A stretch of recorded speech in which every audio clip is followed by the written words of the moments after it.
ఇస్సాకయ్య గారు మరణ వార్త మేము విన్నప్పుడు దుఃఖప్రాప్తులమై దుఃఖభరితమైన హృదయాలతో, శోకశక్తమైన హృదయాలతో ప్రియులరా మేము ఉన్నప్పటికీ దేవుని స్తుతించాం. ప్రభువాని మహిమలో ఆయన క్షేమగా ఏ ఇబ్బంది లేకుండా నీ మహిమలోనికి చేర్చుకున్నారని దేవుని స్తుతించాం.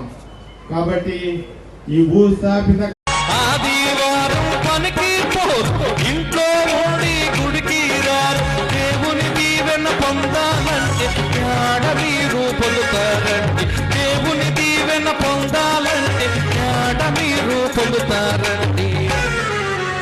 ఆదివారం నాడే బట్టలు దిక్కిన డ్యూటీలు పెట్టుకుని మాంసం కూరలతో పీకిల దాకా తినేసి దేవుని యొక్క సన్నిధి కొట్టేస్తే